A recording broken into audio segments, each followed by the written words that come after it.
what's your band called? My band is called River Eater. Beautiful. And how did that name come about? The lead singer of my band, Mike, it's a combination of like two of his favorite songs, The River by Anathallo and Good Morning Fire Eater by Copeland. Oh, I love Copeland. Really? Oh my gosh, yes. Cool. You're My Sunshine is one of my favorite albums. Oh, that's so cool. And then when did you personally get into music? When I personally, I think I've always been in music. My parents started me off in piano lessons, in second grade. Yeah. And I've just been doing it since. I picked up the bass in fourth grade and cool. guitar. And do you still play the piano and all that, or have you? Kind of. Still remember old stuff. So, in your band, what instrument do you play? I'm the guitarist, lead guitarist in the band. And do you do vocals too, or are you just strictly? Not really. My singing ability is a little rough around the edges, but I can't sing to save my life, so let me do it. And then, how did you and your band members come to be?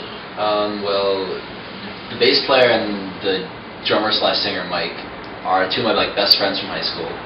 So we formed in 10th grade because we just been playing music with other people. And then one day we just decided to play music together. So it stuck. Then you guys are still good friends. Yeah, we're still best friends. Is it hard to be stupid airplane? Is it hard to be away from your band members and then be here? Yes and no. It's hard to schedule rehearsals and practice since Mike is back in Albany and the bass player Alec is at Bard. But I mean, I can do a long distance relationship. We talk a lot. I was talking to him earlier. Oh, fun. And then you're doing a show coming up soon here, aren't you? Or we just had a show 2 weekends ago, the 18th. And how did that go? It went great. We had a crowd. We promoted the shit out of it. We got the Paper Planets to play with us. Oh, yeah. And so they brought a lot of people. We brought a lot of people. So it actually turned out really well. And then who are the Paper Planets?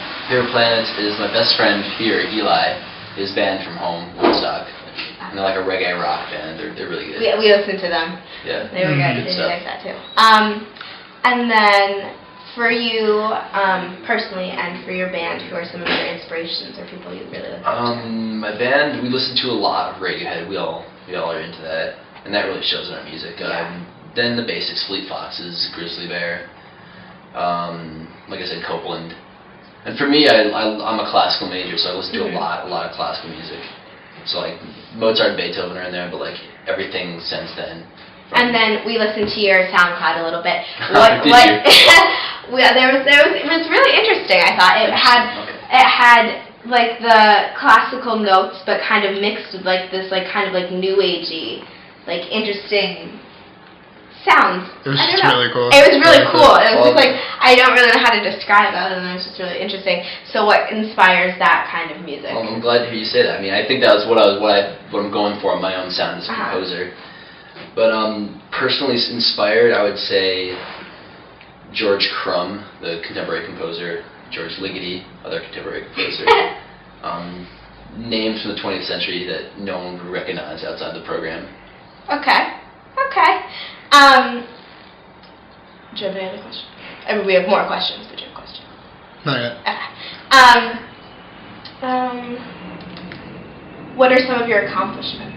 My accomplishments? You in your band and just individually. Well, the band, we haven't had too much in the way of accomplishments. We just got really serious this past year or so.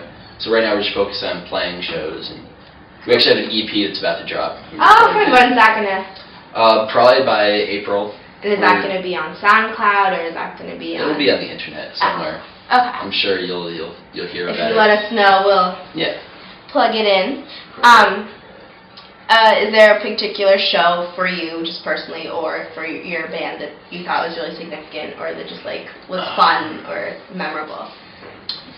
I would say that this past show at the 18th was our best show to date. We had a great time because it was surprisingly packed. We promoted it, got people out there. People actually showed up, which was nice.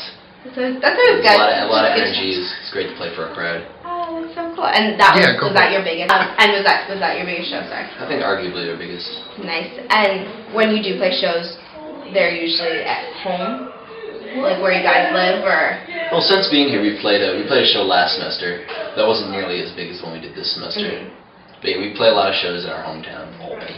Albany, Jenny. Does your major at Purchase connect with like your music?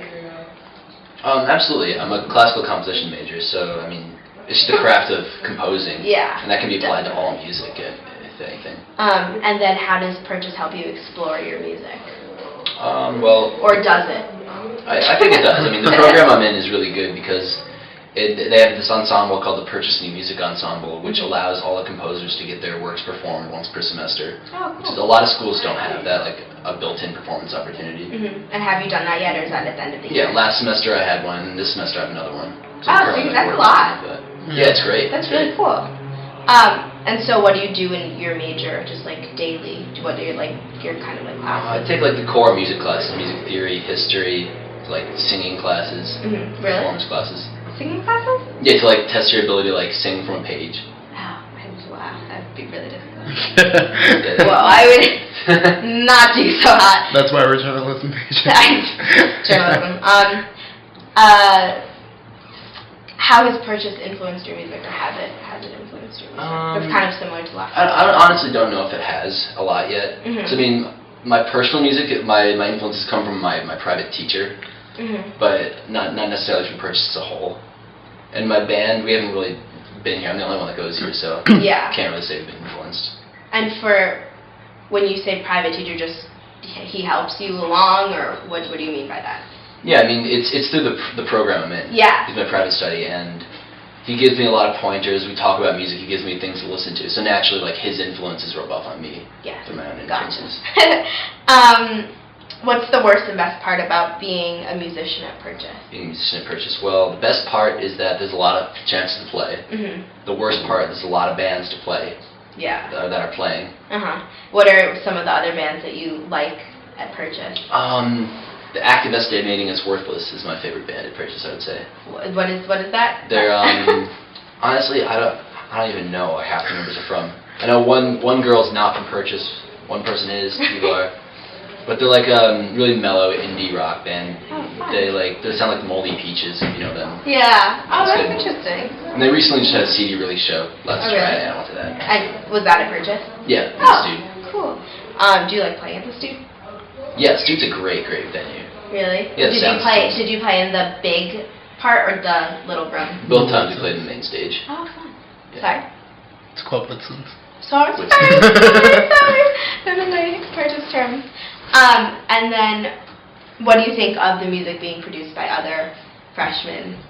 I'd say it highly depends on the program and whether or not they're in the music department. Mm-hmm. So I've noticed that a lot of studio comp people are a lot of like singer-songwriters kind of on the pop side, which is great. I mean, personally I'm not into that, but a lot of the music is really good and a lot more polished necessarily. And then there's like the scene at the Stude, a lot of like hardcore, post-hardcore bands, like cool stuff. But a lot of those bands aren't like as polished necessarily as ones from the conservatory. So that's just different peas in a pod, if you will. What does it mean to be a classical composer in this 2012 era? Well, a lot of different things actually, because the classical music scene is, as you probably can figure out, it's not like near the mainstream of music at all. Especially like classical concert music. A lot of people don't know about it, and a lot of it's super obscure. Which some of it has always been obscure, but even more nowadays since the rise of like the music industry and pop music in and like general. pop music and that, But on the other side of that, there's like this new like bridging of the two genres, especially in New York City, where classical composers and like indie rock bands have been collaborating through like arrangements and stuff.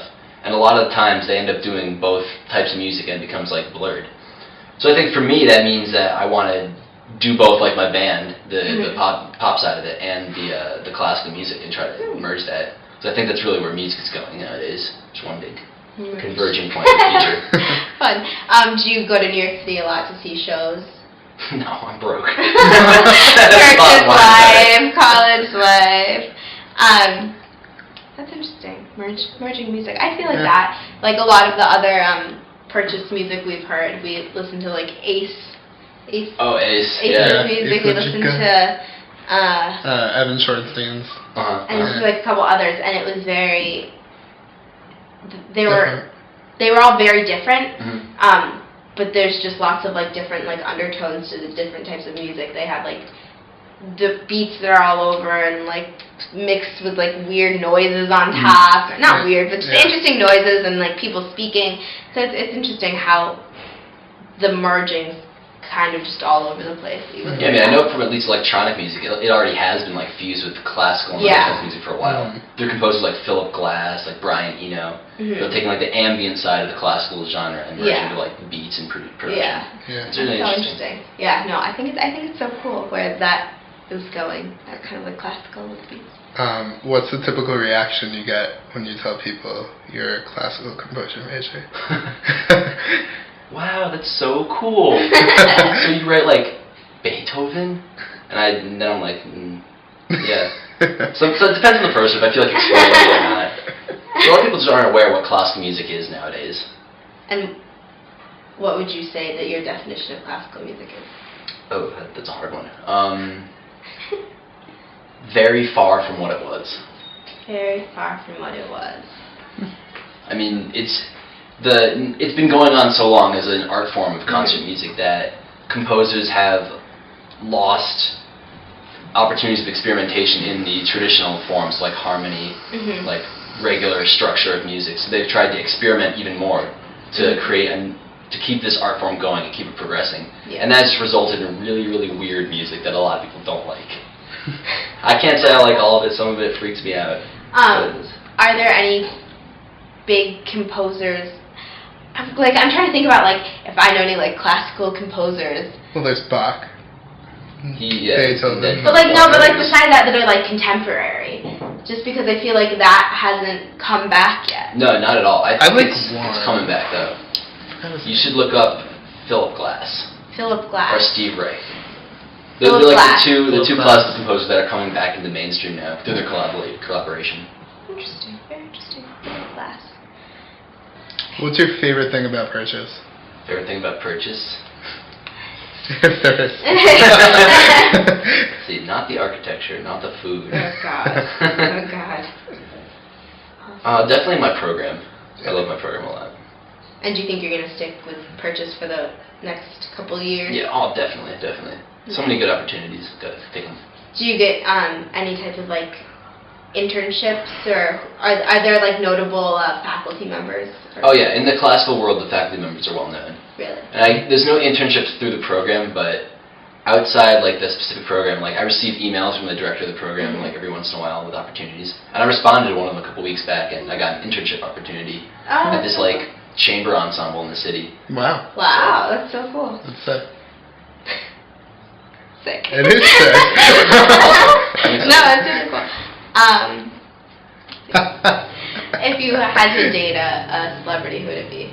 Data. Well, what qualifies as a celebrity? Like a musician. Is it Like musician? famous. Anyone you Anyone's deem famous. famous. I don't know. I don't think I'd want to date a celebrity, honestly. Aww. I mean, if I had to, it would be Annie Clark, who's an artist under the moniker St. Vincent.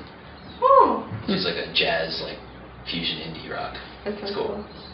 Jazz, fusion, indie. Fusion. I like fusion. The word fusion. Fusion's a nice word. No, I'm so serious. That's like kind of like the word I was trying to think of when I was like trying to like Fusion. Oh, the yes. merge. Yes. merge. Yeah. Fusion. There you go. There we go. Okay. I think Is that it? that's all. Alright. Well, thank you, Dakota Wayne. Thank you, Dakota Wayne. Thank you. This is great.